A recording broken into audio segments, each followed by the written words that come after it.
Hello students, स्वागत है आपका दीवाने neat and JEE YouTube channel में। मैं प्रांशु अग्रवाल। हम लोगों को पता है कि हम डेली एचसी वर्मा सर की बुक के कुछ क्वेश्चंस डिस्कस करते हैं। हम चैप्टर 1 के objective first, objective second and exercise के क्वेश्चन 1 2 3 डिस्कस कर चुके हैं। आज हम क्वेश्चन नंबर 4 5 एंड 6 डिस्कस करेंगे। क्वेश्चन 4 5 एंड 6 डिस्कस करने के बाद हमारे ऑलमोस्ट वो क्वेश्चंस कंप्लीट हो जाएंगे जहां पर एचसी वर्मा सर ने हमें डायमेंशंस फाइंड आउट करने के लिए क्वेश्चंस दिए हुए हैं कुछ। तो आज हम सभी डायमेंशंस को फाइंड आउट कर देंगे। ठीक है, क्वेश्चन नंबर 4 आपकी स्क्रीन पर दिख रहा होगा, जल्दी से रीड कीजिए और करने का ट्राई करते हैं। क्वेश्चन में कहा गया है फाइंड द डायमेंशंस ऑफ। आपको डायमेंशंस फाइंड आउट करनी है। नंबर 1 किसकी? इजेक्टेड डाइपोल मोमेंट पी की। पहले में हमसे बोला गया है कि आपको इजेक्टेड डाइपोल मोमेंट की डायमेंशन फाइंड आउट करनी है। अच्छा, एक चीज और, एचसी वर्मा सर ने अपनी बुक में डायमेंशंस फाइंड आउट करने वाले जितने भी क्वेश्चंस दिए हैं उन सब में जनरल फॉर्मूला जो फिजिक्स में यूज होते हैं वो गिवन है, लेकिन आपको एग्जाम में ऐसा कोई भी फॉर्मूला नहीं दिया जाएगा। जैसे कि फर्स्ट वाले में हमसे पूछा इलेक्ट्रिक डाइपोल मोमेंट का डायमेंशनल फॉर्मूला, और इसका अगर आप नीचे देखोगे क्वेश्चन में तो इसका एक बेसिक फॉर्मूला दिया गया है कि इलेक्ट्रिक डाइपोल मूवमेंट शॉर्ट में लिख देता हूं मैं, जिसको पी से डिनोट किया जाता है। इसका फॉर्मूला इन्होंने दिया है Q इंटू डी। ठीक है, तो ये फॉर्मूला मिलते ही आपको बहुत ज्यादा हेल्प मिल जाती है, लेकिन एग्जाम में ऐसा कोई फॉर्मूला आपको नहीं मिलेगा।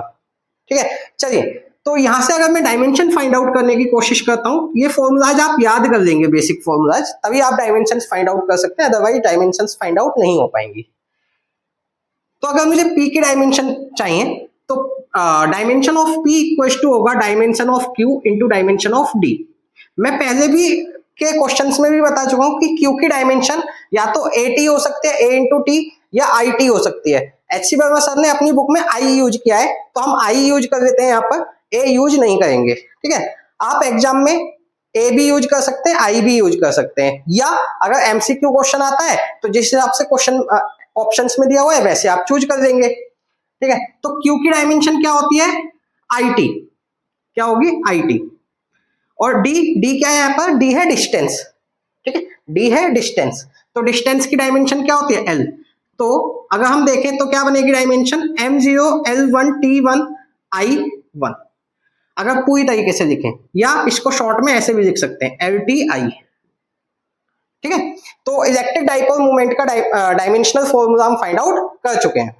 अब सेकंड में हमसे बोला है मैग्नेटिक डाइपोल मोमेंट का डायमेंशन फॉर्मूला बताइए।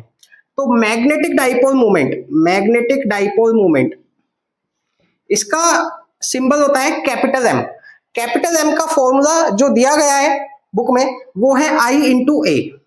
यहां पर I क्या है? I is the current and A is the area. I का डायमेंशन क्या होगा? I का डायमेंशन I लेते हैं, पहले भी मैं बता चुका हूं। A क्या? एरिया का डायमेंशन क्या होता है? L2।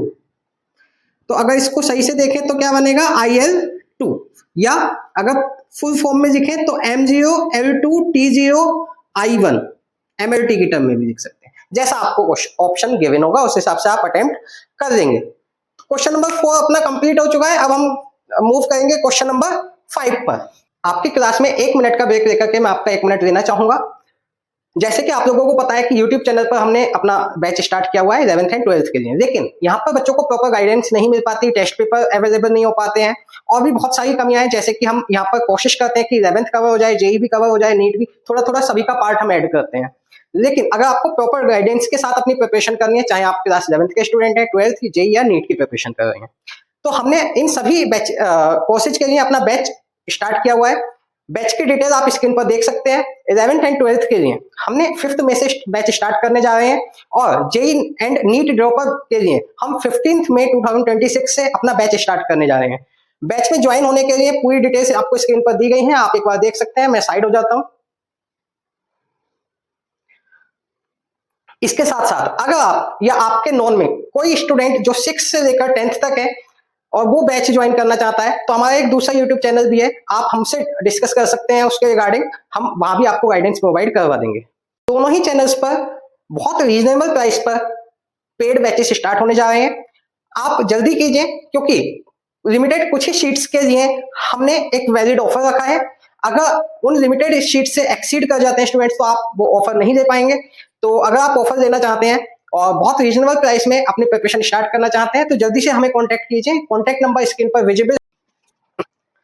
Yes, so question number 5 में क्या बोला गया है? क्वेश्चन नंबर 5 में बोल रहे हैं find the dimensions of Planck's constant. Planck constant की डायमेंशन आपको फाइंड आउट करनी है जिसको h से रिप्रेजेंट किया जाता है और आपको एक क्वेश्चन दी गई है E equals to H nu, जहां पर E एनर्जी है और nu is the frequency. Question screen पर दिखा होगा, रीड कर दिया होगा आपने। चलिए अटेम्प्ट करते हैं। तो हमसे डायमेंशन पूछी है क्वेश्चन नंबर 5 में h की, h माने प्लैंक कांस्टेंट की, और फॉर्मूला दिया गया है E equals to H nu. अब मुझे डायमेंशन किसकी चाहिए? h की। जिसकी डायमेंशन चाहिए होती है उसको LHS में लिखते हैं। तो h इक्वल्स टू बाकी सभी क्वांटिटीज को RHS में ट्रांसफर करेंगे। जब टर्म्स को रीअरेंज करेंगे तो ये फॉर्म बनेगी E अपॉन एच न्यू।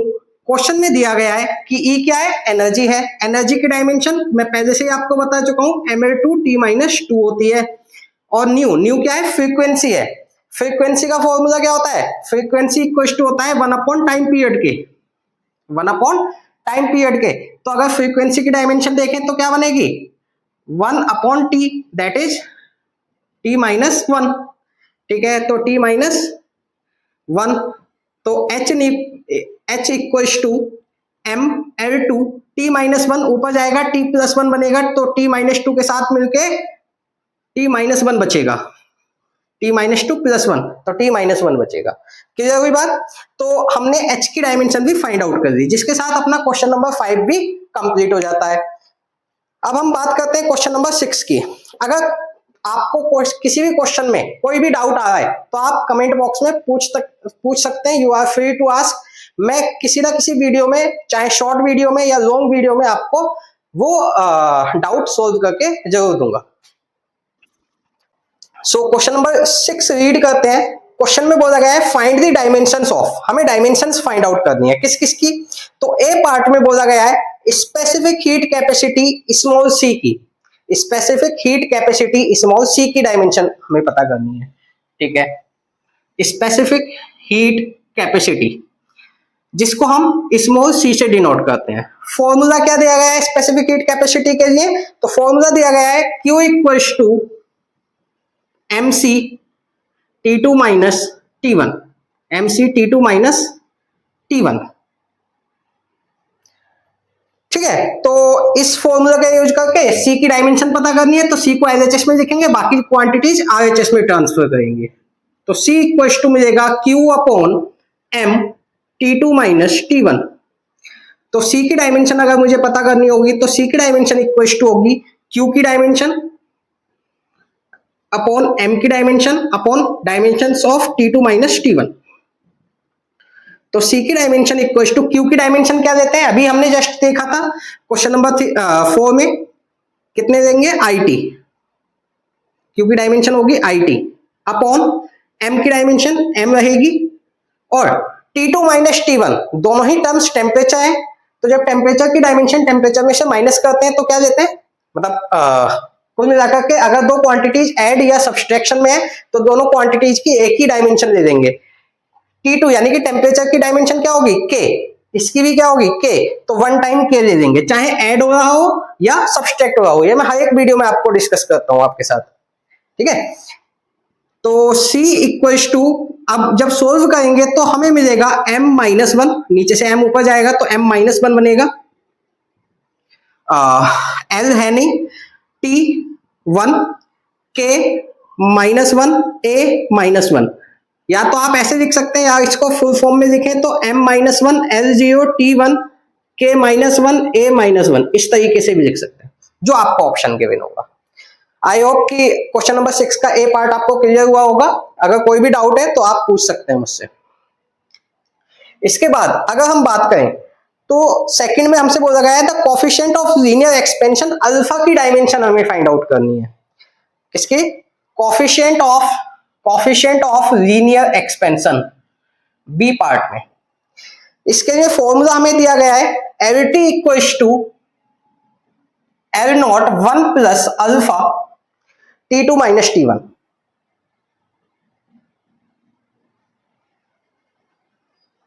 ठीक है, अब हमें किसकी डायमेंशन पता करनी है? अल्फा की। तो अल्फा को एलएचएस में लिखेंगे, बाकी चीजें आरएचएस में ट्रांसफर करेंगे। चलिए टर्म्स को रीअरेंज कर देते हैं। तो L T equal to L not plus L not alpha T two minus T one.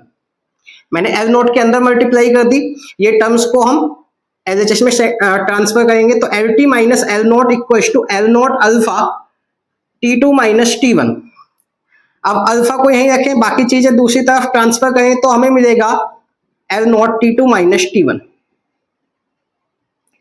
तो alpha equals to L T minus L naught. L T और एल नॉट दोनों ही क्या है, लेंथ है, तो दोनों ही लेंथ का डायमेंशन क्या होगा, एल होगा। तो ऊपर आ जाएगा एल अपॉन एल नॉट, क्या है, एल नॉट भी लेंथ है, इसका भी dimension L, into T two minus T one. T two minus T one का डायमेंशन अभी हमने लिया था के, तो के ही हमें लेना होगा। तो अल्फा इक्वल टू एल से एल तो कैंसिल हो गया, तो अल्फा की डायमेंशन कितनी बनेगी, के माइनस वन, या इसको एमएलटी की टर्म में लिखें तो M zero L zero T zero के माइनस वन। दोनों में से कोई भी एक ऑप्शन मिल सकता है आपको, ठीक है। चलिए इसका सी पार्ट बचा है, सी पार्ट और डिस्कस करते हैं। सी पार्ट में हमसे बोला गया है द गैस कांस्टेंट आर का डायमेंशन आपको पता करना है। किसका, आर का डायमेंशन। आर का डायमेंशन फाइंड आउट करने के लिए हमें आइडियल गैस इक्वेशन दी गई है। क्वेश्चन के अंदर कहा गया है पीवी इक्वल टू एनआरटी। हमें डायमेंशन किसकी चाहिए, आर की, तो आर को रखेंगे एलएचएस में, बाकी चीजें आरएचएस में। R equal to PV upon NT, ठीक है। आर की डायमेंशन पता करने के लिए पी क्या है यहाँ पर, प्रेशर होता है। पी क्या होता है यहाँ पर, प्रेशर। तो प्रेशर की dimension M L minus one T minus two. V की डायमेंशन वॉल्यूम, वी से क्या होता है, वॉल्यूम। वॉल्यूम की डायमेंशन क्या होती है, L three upon N. N क्या है यहाँ पर, नंबर ऑफ मोल्स, और नंबर ऑफ मोल्स की डायमेंशन होती है मोल। और टी क्या है यहाँ पर, टेम्परेचर। टेम्परेचर की डायमेंशन के होती है, केल्विन। अगर इसको सोल्व करें तो बनेगा M one L minus one L plus three, तो L two T minus two mole minus one के माइनस वन। ये मिल गया हमें डायमेंशन ऑफ आर, ठीक है। तो मुझे लगता है कि किसी भी बच्चे को कोई प्रॉब्लम नहीं हुई होगी इन टॉपिक्स को समझने में। अगर कोई डाउट है तो आप हमसे कमेंट बॉक्स में पूछ सकते हैं, बिल्कुल आप अपने आप को फ्री समझिए पूछने के लिए, कोई हेजिटेशन नहीं है। इसी तरीके से एचसी वर्मा सर की पूरी बुक कंप्लीट करने के लिए हमारे चैनल को सब्सक्राइब कर लीजिए और वीडियो को लाइक करके फ्रेंड्स के साथ शेयर कर दीजिए।